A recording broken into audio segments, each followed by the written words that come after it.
Good afternoon and thank you for coming along to this fundraising event in aid of Cupboard Love Food Bank and the Borough Harmony Centre. They were my chosen charities on becoming Mayor of Bridport in May 2020. When I was elected Mayor in May 2020, I had no idea what I'd agreed to do really. And to compound the situation, we were in the throes of the COVID pandemic, which meant that the role of Mayor was going to be very different to that of previous mayors. At my first briefing session with the Mayor's Secretary, I was quickly brought up to speed. Firstly, the Mayor's calendar of events was no more. The restrictions in place at the time meant that any gatherings, social or official, were no longer possible, and I was destined to become a virtual Mayor. Secondly, I was given a small black suitcase, which contained the Mayor and Mayoress's chains of office. The Bridport chain is stunning to look at, and if you ever get a chance to have a close-up look at it, please do, because it is a wonderful piece. But I was also told I needed to sew some loops on the top of any jacket that I was going to wear. The reason for the loops is this. On the chain, there are some little hooks, and these little hooks connect with the loops that you sew onto your jacket, which means the chain hangs in an elegant manner. If it was hanging around your neck, it would actually be hanging down here somewhere. So, when it's hooked on, it hangs beautifully on your chest and drapes elegantly at your back. Thirdly, believe it or not, I was given the keys to the town hall and the town hall safe.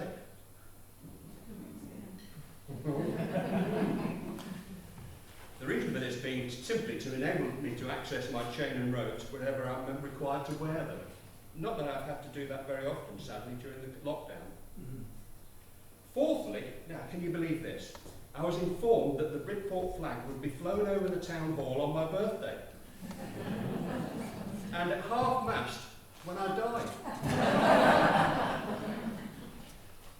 I was looking forward to the former, but as you can imagine, not the latter. Not that I'll be there to see it anyway. And fifthly, I was talked through the protocol that I would be expected to lead on behalf of the town in the event of the death of the sovereign, Queen Elizabeth.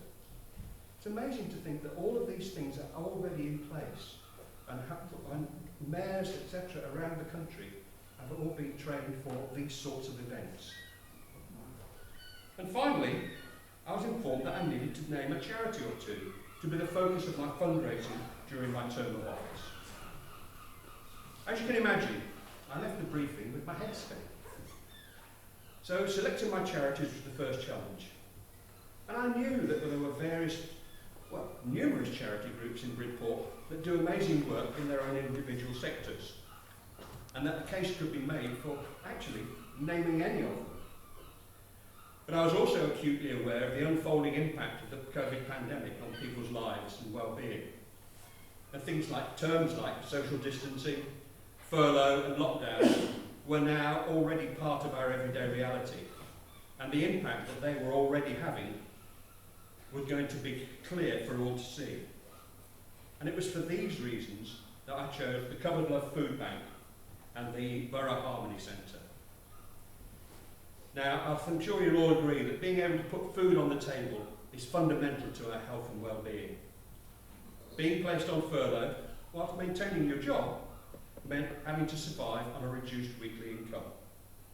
At first, this would be fine, but for those on low incomes with minimal savings to fall back on, the weekly shock becomes an ever-increasing challenge. And this is where Cupboard Love Food Bank has proved to be a lifeline for so many. The impact of trying to make ends meet, combined with being restricted in where we can go, inevitably impacts on our mental well-being. The Borough Harmony Centre has been a place where people can seek support and guidance when the going gets tough. Without the support of the Cupboard Love Food Bank and Borough Harmony Centre, there are many families and individuals for whom the past 16 months would not have been bearable. Knowing that there's enough food on the table and there is someone who will listen and support you has been a lifesaver for many. In addition, I can't thank the people and businesses of Bridport enough for their generous support of the Cupboard Love Food Bank in particular, through these ongoing, most challenging times. I use the term ongoing because we are far from out of the woods yet, and even when we're finally in a position to say the COVID virus is behind us, it'll be some time before people and businesses are anything like fully recovered. And for this reason, the work of the Cupboard Love Food Bank and Borough Harmony Centre will remain vital for some time to come. Now, before I introduce the first set I've written down here, or act, I'd like everyone to thank everyone who's been involved in putting this afternoon's entertainment together. Particularly thanks go to Roz, who has worked really hard to bring this to fruition. And this afternoon, thanks to her, you're going to be informed, entertained by an array of wonderful singers, speakers, musicians, and a magician. So let's start the event off with a round of applause for Roz and all her hard work.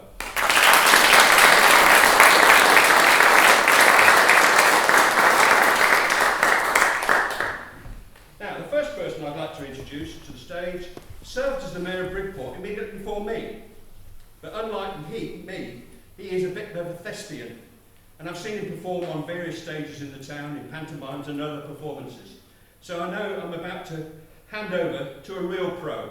Please welcome Barry Irvine.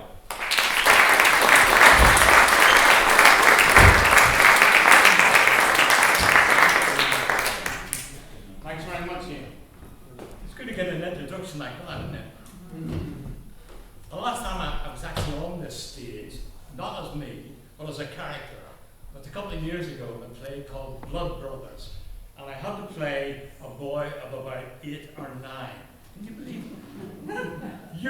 Youth. When you're an actor, you can put any age on. But today, I want to talk about myself, not as a character, but as me. And so that I won't wander around the world and back, and you'll be here to bedtime. I've written it down. This fundraising event has the great title, as Ian said, of being called Barking Mad. Now, from the outset, I want you to know that I am not barking mad.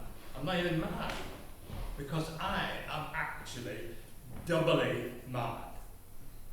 And I have that on good authority from 3 independent psychiatrists who diagnosed me as being bipolar. As you would know, any word with bi in front of it means that you double up. And that's why I'm doubly mad. Take biplane, bicentenary, biannual. I am bipolar. I was first diagnosed as being bipolar way back in probably 2004, 2005. But where does bipolar come from? How does it start? What is the starting point? Now, I can only share with you my own story, my own journey. I can't speak for anyone else. I'm not an authority on bipolar. My first tangible symptom was not being able to sleep. And I mean for 1 night, 2 nights, a week, a month, time on and on and on.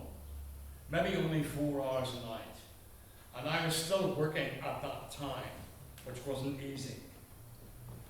I was working as a full-time hospital chaplain, and therefore in a very stressful job. A lot of the time I was working with the staff, giving them support and running support groups for them. I went to see my GP, and I had a very understanding GP, and who at first gave me some sleeping tablets to help me with the sleep. But he also referred me to a psychiatrist and to the hospital to do some tests. And the first thing I wanted to do was to run a brain scan. Now, can you imagine that? A brain scan for an Irishman. Now, I mean, that's not that easy. I mean, just to find the brain in the first place.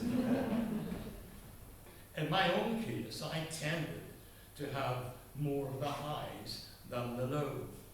And for my family and for others, that's quite hard to cope with. It showed itself in my behaviour. Often I was very frenetic and frantic, rushing around. I spoke very fast. I spoke a lot. I interrupted other people's speaking.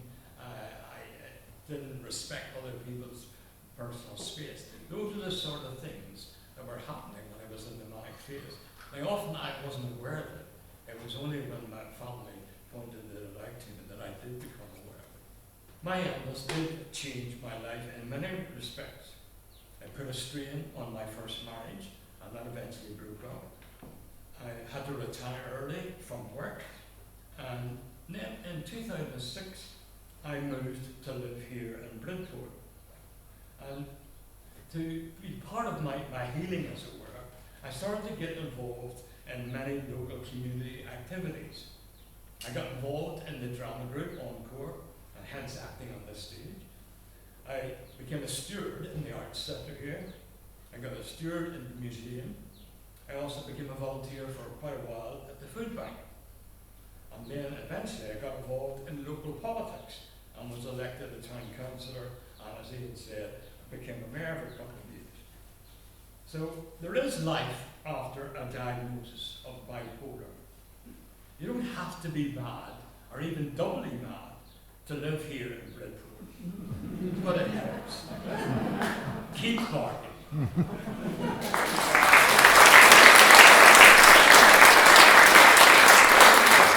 The next person I'm going to invite to the stage really needs no introduction to many of you. Geraldine, the larger-than-life landlady of the Rope Makers here in Bridport, is no stranger to performing and fundraising. Geraldine. Oh,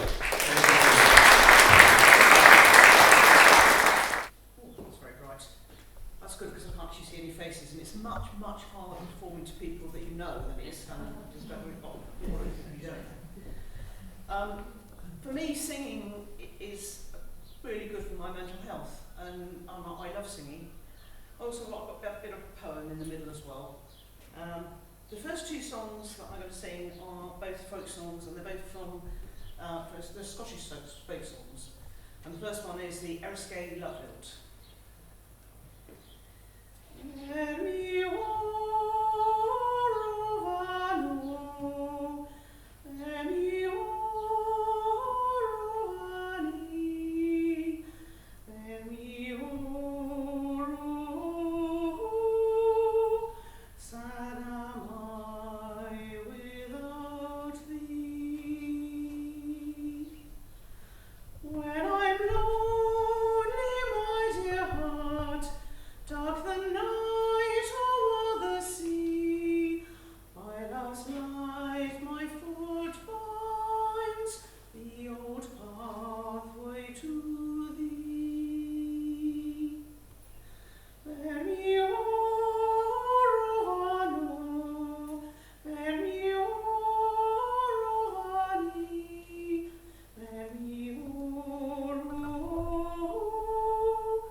And the moan raths outgrabe.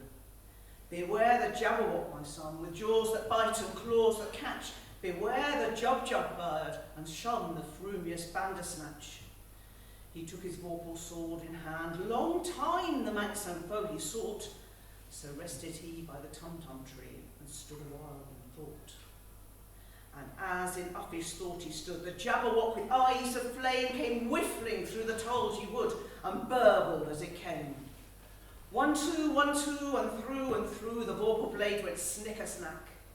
He left it dead, and with its head he went galumphing back. And hast thou slain the Jabberwock? Come to my arms, my beamish boy. O frabjous day, calloo, callay, he chortled in his joy. 'Twas brillig, and the slithy toes did gyre and gimble in the wave. All mimsy were morrows, and the moan raths outgrabe.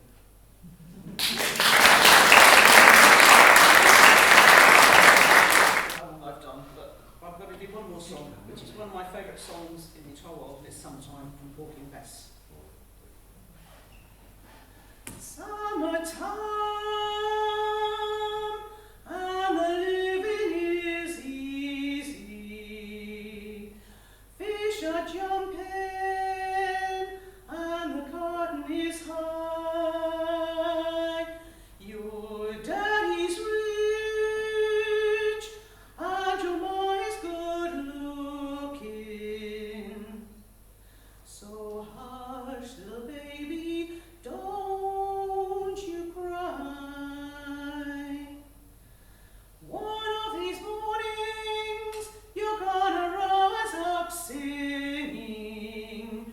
You're gonna spread your wings and take the sky.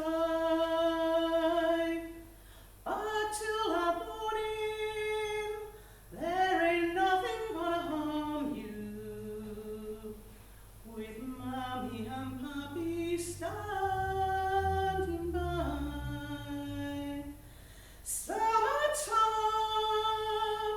and the living is easy. Fish are jumping, and the cotton is high. Your daddy's rich, and your ma is good looking. So hush, little baby, don't you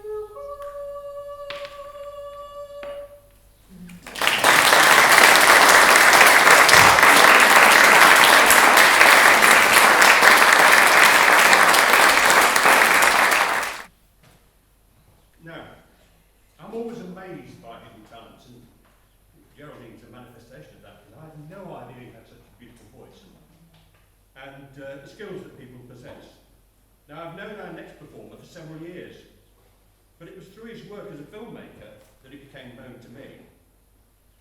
But this afternoon, prepare yourself to be bamboozled and amazed by another side of Rob Jane when he morphs into the Big Fulini. Thank you, Ian.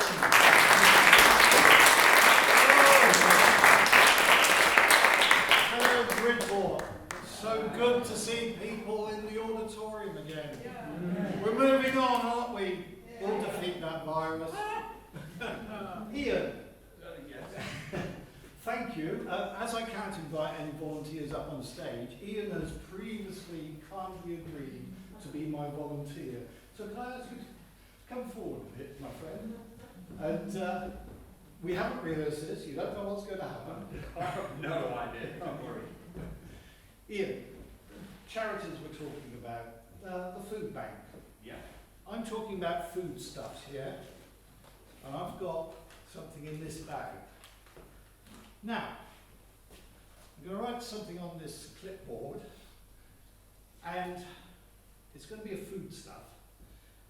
Now, do you possibly think that you could guess what the word is that's on this clipboard? No. He's good. Actually, I covered my bases here, Ian, because I did actually write that as well, just in case it was stupid. Now, I tell you what, I'm going for a foodstuff that has fruit. We're talking fruit here. So think fruit. Now, I've got a list of fruit here, 12 items. Yeah. And rather than asking you to name one, I'm going to ask you to name a number. Give me a number. Out of 12, 8. 8? Right, well, that's an interesting one because that's, I'll just circle it. You've nominated, can you see that? Oh yeah, pear. Yeah, some of you in the front row might be able to see that. We got pear. I do like a nice pear. Yes. Well, actually, you've caused me a problem here, Ian. That's not what's in the bag. Would it be all right if I brought out 2 of everything? Okay. That'd be a pair, wouldn't it? That'll be fair, Yeah? That's not good enough. I should have prepared this, shouldn't I? Sorry. Actually, I have covered my bases.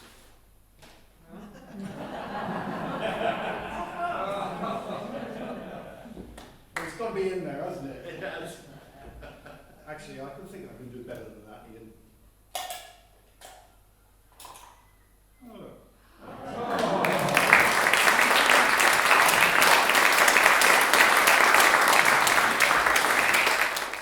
We talked about food things. Mental health, it's not such a thing to make jokes about. I actually am a former mental health professional myself. But there are little things that do annoy us, aren't there, that can get us down. And I'm talking about when you're doing the wash, Ian, you know what happens, don't you? With these things. You lose one in the wash, don't you? Inevitably. Yeah. So I've resolved this. I put a safety pin in them. Yeah. Not such a stupid face after all. So, what I'm going to do is represent this as a washing machine. Okay?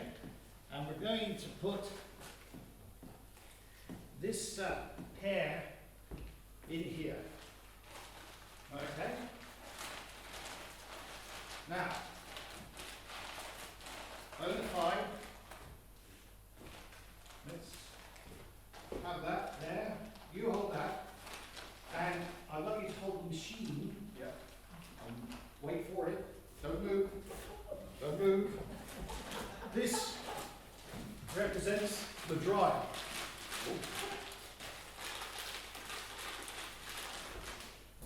And put those in there. Right. Now, can you imitate the noise and the function of a washing machine, Ian? Could you give him a hand, please, or where's the action, Ian? Come on. Get in there. Go on, that's good, that's good. All right, over to the dryer. Well done. Or something like that. Okay, right. How are we doing? These are ready to come out. Yeah, you take that then. Oh, Ian, what have you done? There's only one. I'll give you one job to do. There is only one. Oh, hang on. See what's happened here.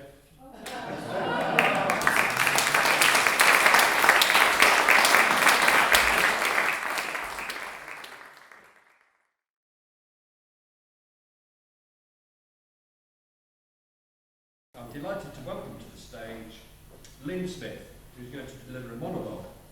Lynn, the stage is yours. A monologue Put these on. You're one friend. Yeah? It all started when I was very young. And that feeling of always wanting to please, never wanting to upset my elders or my friends in case they didn't like me anymore. I suppose in a way it was my own fault. I was too frightened to say anything that could upset the apple cart, too frightened to do anything that could send people away, and I just wanted people to like me. So I was quiet, never wanting to say the wrong thing and be laughed at. I just never wanted to disappoint anyone. School was a nightmare. I had one friend who was very clever, whereas I managed to scrape through every lesson. Then someone passed me a note, which read, "You're not pretty, you're not ugly, you're just pretty ugly." Well, I was mortified. I'm sure they thought it was funny, but it hurt. I was picked on verbally. Fish face, 4 eyes, I did wear national health glasses, and thick lips. No wonder I lost confidence. When I left school, I worked in an office for several years, a job I enjoyed, but I knew eventually I would have to leave the comfort of home and spread my wings.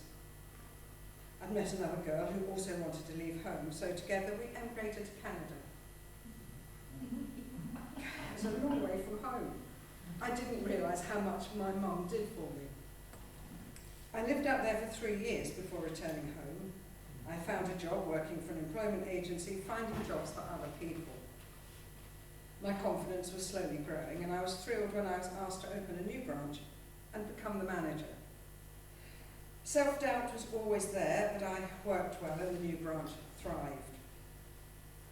A few years later, I saw an advertisement to become an airline stewardess, and I applied, I was accepted, and I found myself living in Bahrain, or Bahrain as it's called. During my time with Gulf Air, I eventually became a flight service supervisor, meaning I was in charge of the cabin crew and the service on board. I was always worried that I'd do something wrong, but I never did.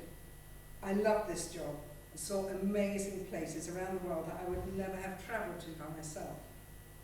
However, after 12 years, I returned home, and with other people, I opened a wine bar in Kingston.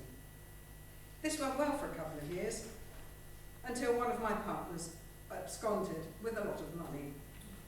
A sad story, which I shall leave for now. Boyfriends came and went. I bought my own flat and knew if Mr. Right never turned up, I could look after myself. However, one day unexpectedly, I met the man who I eventually married. I was now working at Heathrow Airport. I was part of the training team in a very responsible position. Self-doubt again was there, but I hid it well, and nobody ever knew about my lack of confidence. I realised that if I acted as if I knew what I was doing, then people believed just that. The first time I had to stand up in front of people and give a talk about security at the airport, I was terrified. But I got through it, and my supervisor, who was sitting in, said that I did very well. And that definitely helped boost my confidence. A small word of encouragement is an amazing thing. I know many people go through life not believing in themselves.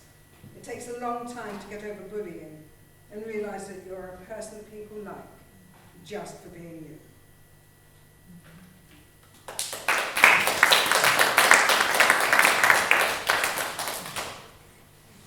So I've got a couple of little poems here, nothing very long. I hope you'll enjoy them. I am a single granny with a daughter and a son.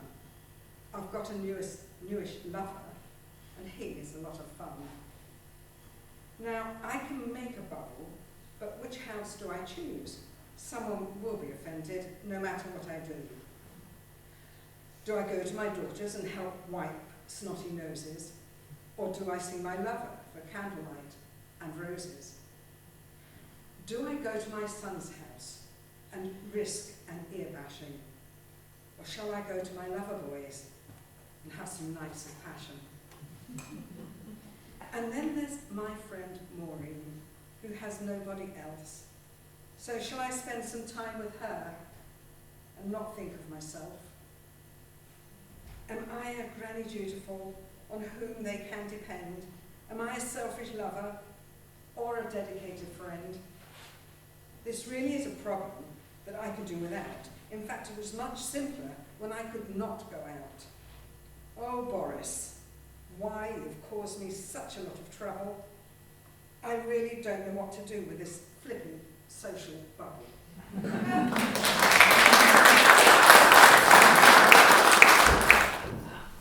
Lovely. Thank you very much. Now,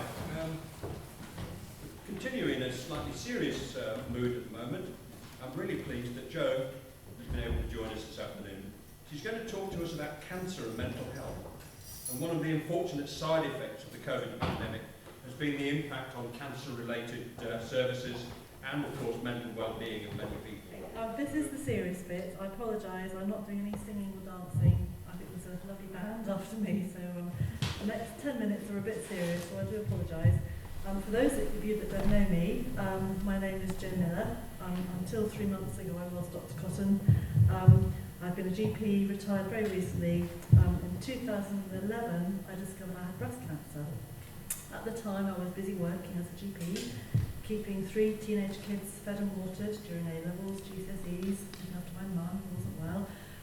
And then also in that previous year I made the difficult decision to step down from my role as Dorset GP mental health lead. Before becoming a GP, I trained in psychiatry, and mental health had always been close to my heart. And then I found I had cancer. I had 1 year off work whilst undergoing treatment, and towards the end of this year I co-founded the Living Tree Cancer Support Group in Bridport, and a few years later the Stepping Out Cancer Exercise Scheme. As many of you will know, Living Tree and Stepping Out have gradually grown over the years.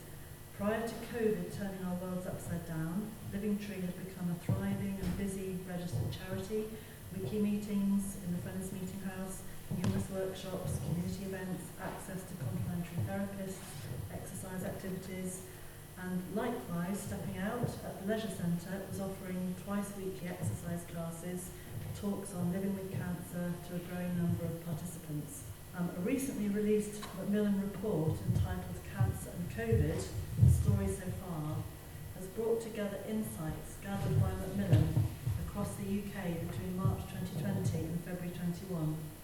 And I have permission from our local Macmillan engagement lead, Tracy Street, to share the findings of this report with you, in particular the impact on mental health. As I read the report, I was repeatedly struck by the similarities between how those with cancer had coped and how mental health support encourages building links with the community, family, friends, personal resilience.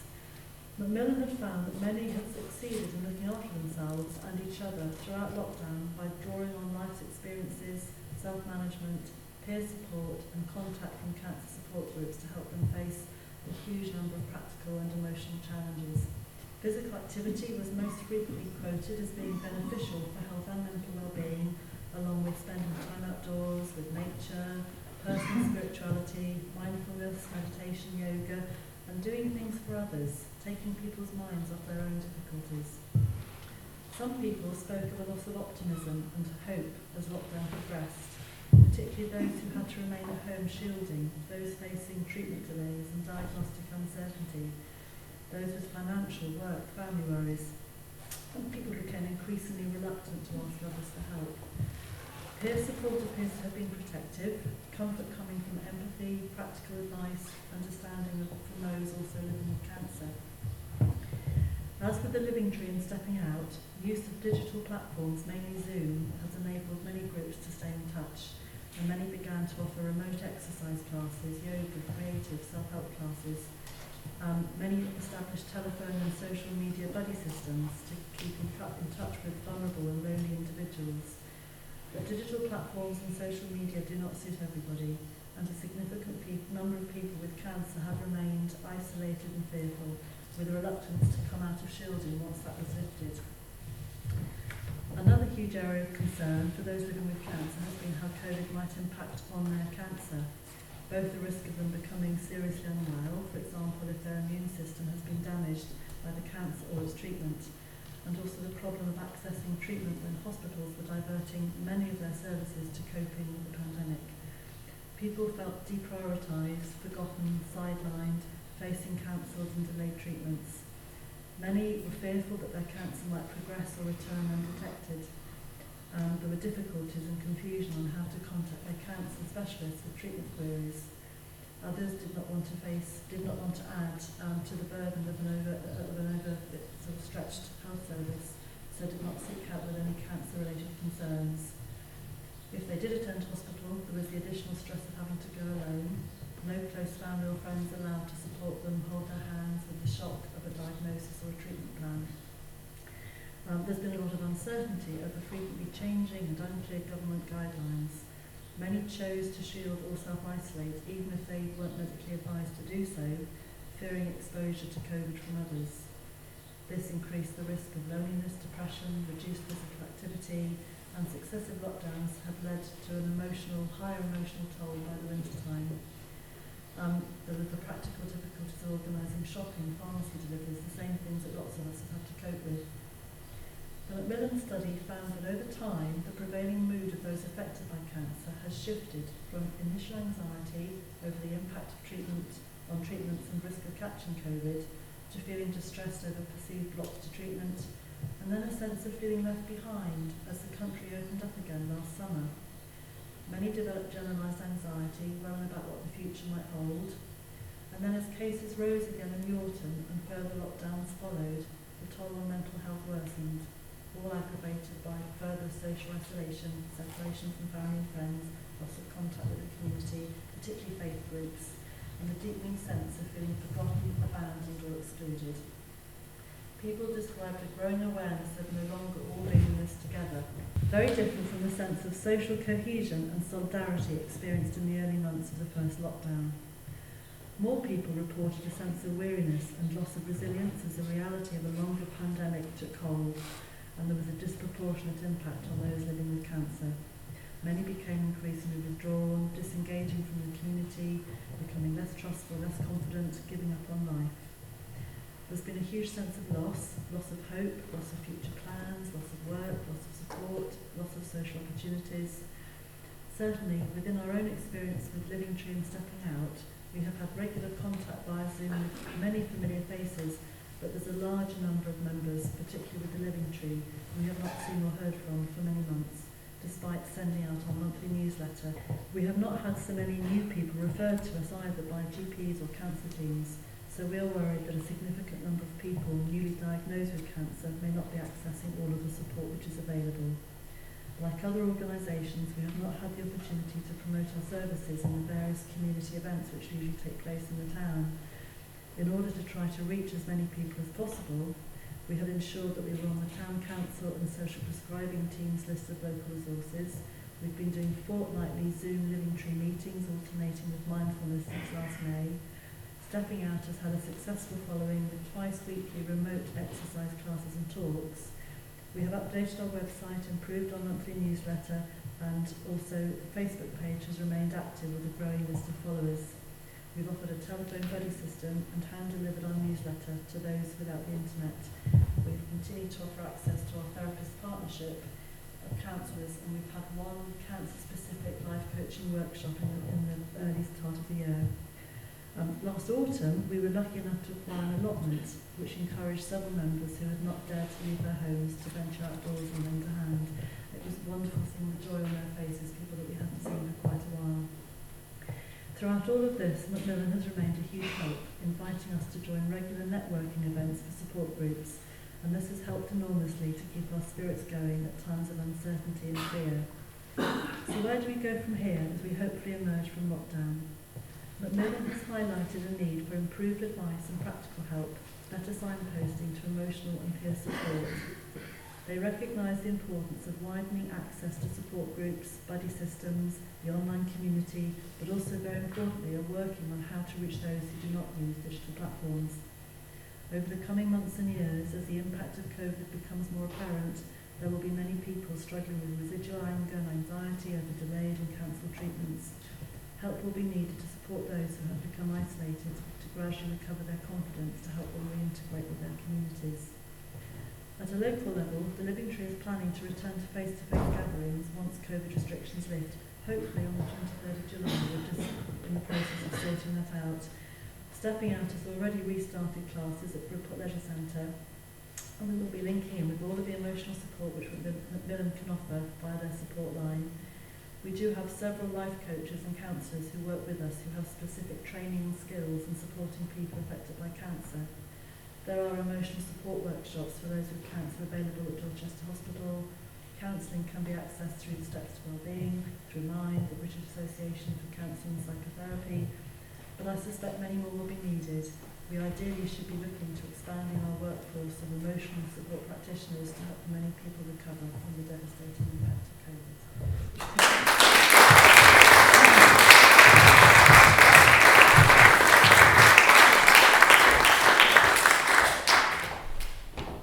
Thank you, Joe.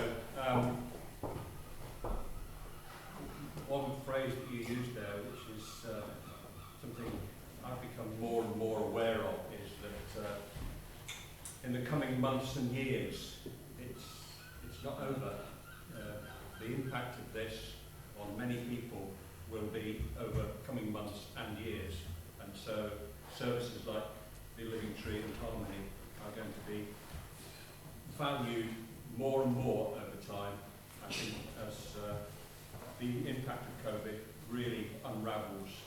We're fighting the enemy at the moment, but there's a more subtle battle to be won over time. Okay.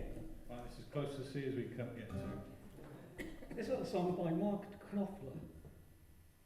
It's about privateering, which is not quite the same as pirateering, but very close.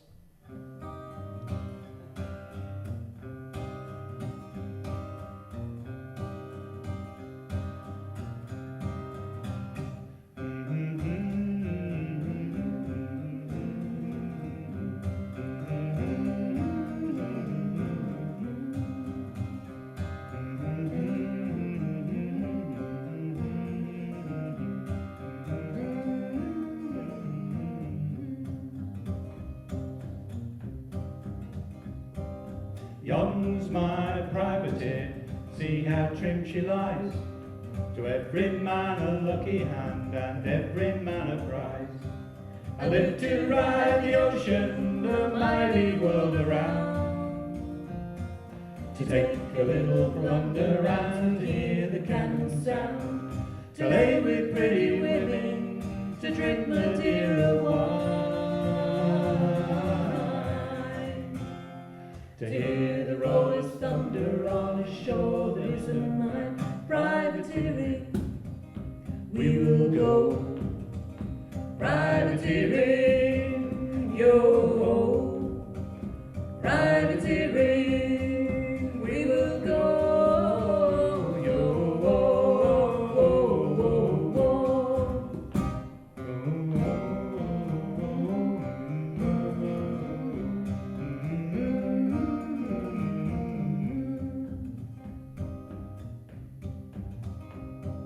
The people on your man of war are treated worse than scum. I'm no flogging captain, and by God I've sailed with some. Come with me to Barbary, we'll lie there up and down. Not quite exactly in the service of the crown. To lay with pretty women, to drink Madeira wine. To hear the roll of thunder on a shore that isn't mine. Privateering, we will go. Privateering, yo. Privateering, we will go. Yo.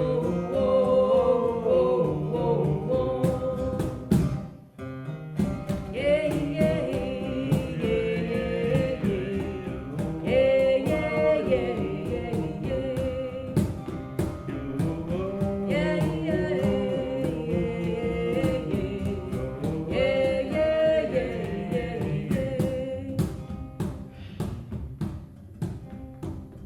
Looky, there's my privateer. She's small, but she can sing. Licensed to take prizes with a letter from the king. I love the trees and taverns of a pretty foreign town. Tip my hat to the dark-eyed ladies as they sally up and down. To lay with pretty women, to drink Madeira wine. To hear the roll of thunder on a shore that isn't mine. Privateering, we will go. Privateering, yo. Privateering, we will go.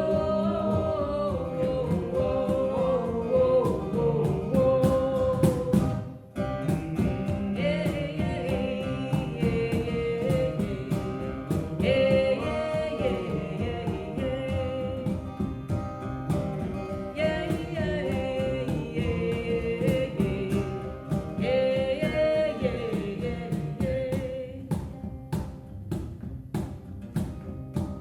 Britannia needs her privateers each time she war.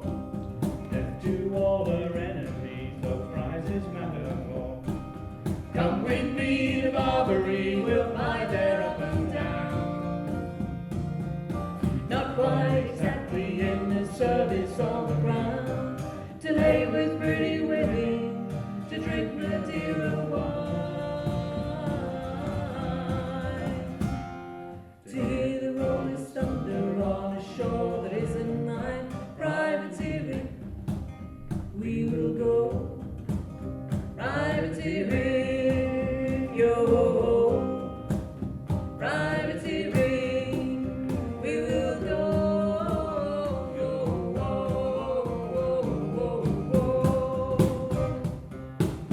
yeah, yeah, yeah, yeah, yeah. Yeah, yeah, yeah, yeah. Yeah, yeah, yeah, yeah, yeah.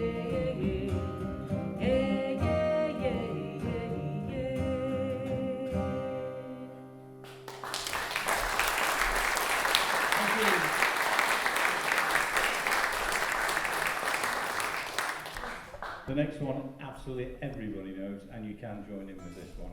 If you don't sing along, we'll be very disappointed. Very, very disappointing. And we'll lock the door so you can't get out. I think we're a bit sharp.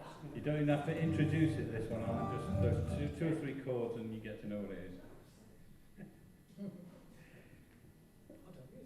No, you don't need that. No, you dispense with it. It's in G. Oh, all right. Okay. As long as I know. Tell me when you want to start. We're back now. Long, long time ago, Do you get it? I can still remember how that music used to make me smile. And I knew if I had my chance that I could make those people dance, and maybe they'd be happy for a while. But February made me shiver with every paper I deliver. Bad news on the doorstep, I couldn't take one more step. I can't remember if I cried when I read about his widow bride, but something touched me deep inside the day the music died. And we were singing bye bye Miss American bye. Drove my Chevy to the levee, but the levee was dry. And good old boys were drinking whiskey and rye, singing this'll be the day that I die. This'll be the day that I die. Did you write the book of love, and do you have faith in God above? If the Bible tells you so. And do you believe in rock and roll? Can music save your mortal soul? And can you teach me how to dance real slow? Well, I know that you're in love with him, 'cause I saw you dancing in the gym. You both kicked off your shoes. Man, I dig those rhythm and blues.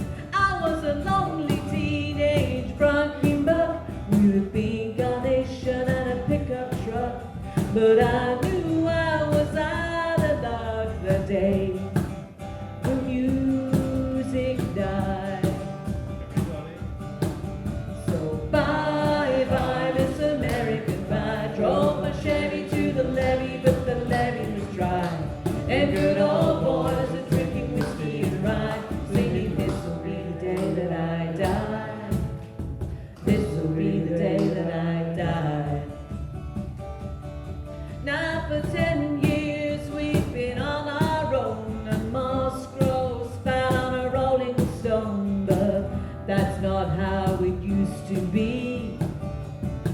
When the jester sang for the king and queen in a coat he borrowed from James Dean, and a voice that came from you and me.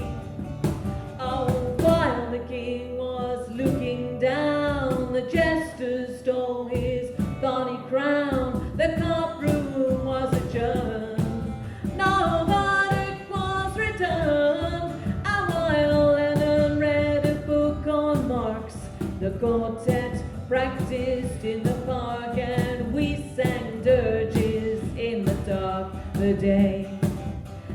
music died.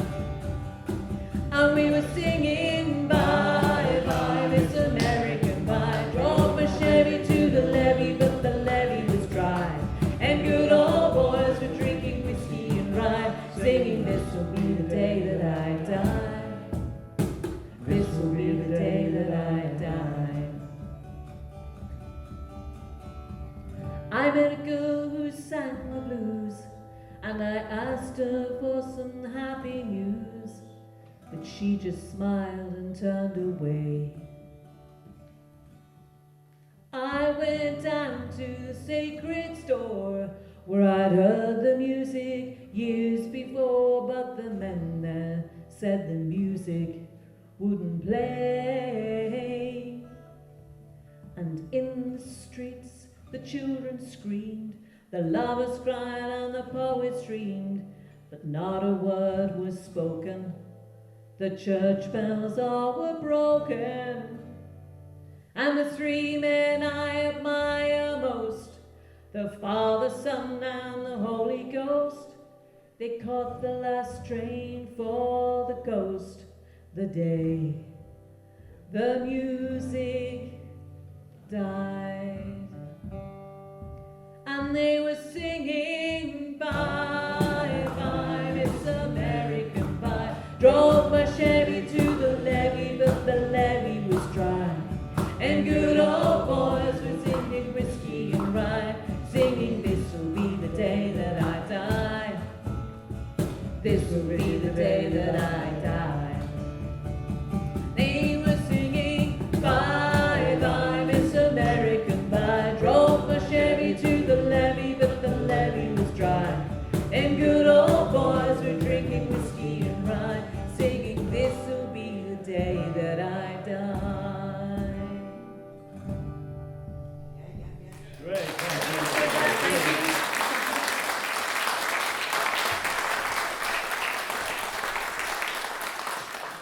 That's all it matters.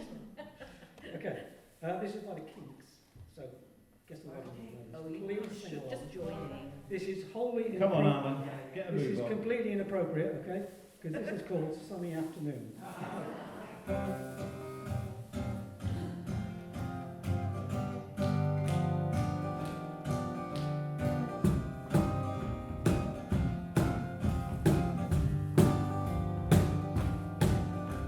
The tax man's taken all my dough, left me in my stately home, blazing on a sunny afternoon, and I can't sail my yacht. He's taken everything I've got, all I've got's this sunny afternoon. Save me, save me, save me from this squeeze. I got a big fat mama trying to break me, and I love to live so pleasantly, live this life of luxury, lazing on a sunny afternoon. In the summertime, in the summertime, in the summertime, my girlfriend's run off with my God and gone back to her ma and pa, telling tales of drunkenness and cruelty. Now I'm sitting here, sipping up my ice cold beer, lazing on a sunny afternoon. Help me, help me, help me sail away. Well, give me two good reasons why I ought to stay. 'Cause I love to live so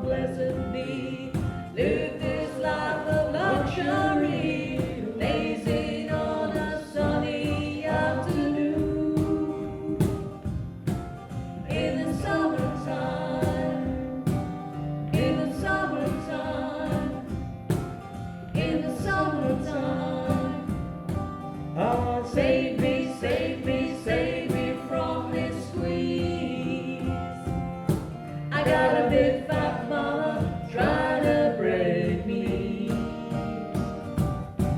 And I love to live so pleasantly, live this life of luxury, lazing on a sunny afternoon. In the summertime, in the summertime, in the summertime, in the summertime, in the summertime.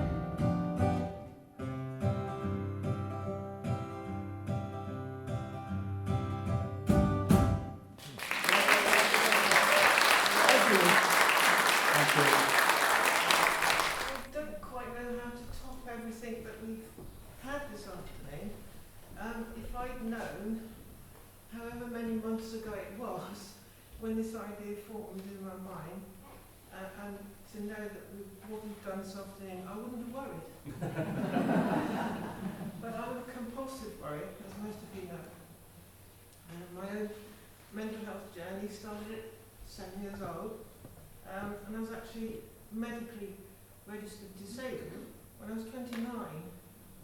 But I think I'm living proof. If you have got a mental health diagnosis, an illness, and you've got a label attached to you, which is what it used to be, you can overcome it. But we have groups such as Harmony, with Cancer, we have the Living Tree, we have Covered Love, we have all sorts of amazing groups and amazing people in Bridport. And in Bridport, we pull together. I mean, without everyone, I mean, this group here, for example, and our magician, everyone who's taken part, it's been fantastic. And thank you everyone for coming. Thank you, Ian, for MC. Did you know that it's now in the mayoral curriculum that you MC everything? I hope the future bears that in mind. There's just one person I would like to pick out.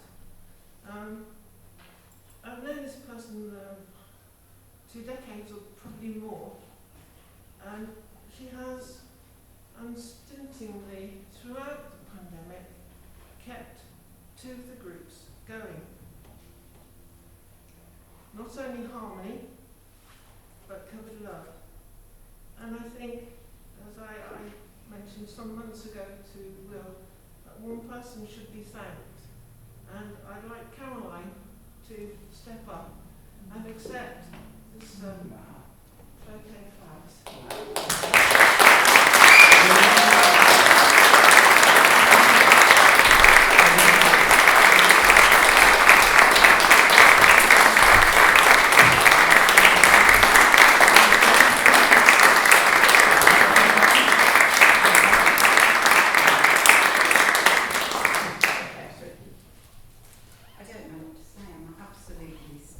That's a first. Thank you, Ross. I don't know what else to say. It's from the town, from myself, from the town, from Harmony, Covered Love, everyone. Thank you so much for all you've done. You've never complained. And, not no, but you are very much appreciated. I don't think everyone knows exactly how much work you have put in during the last 18 months, and it is very much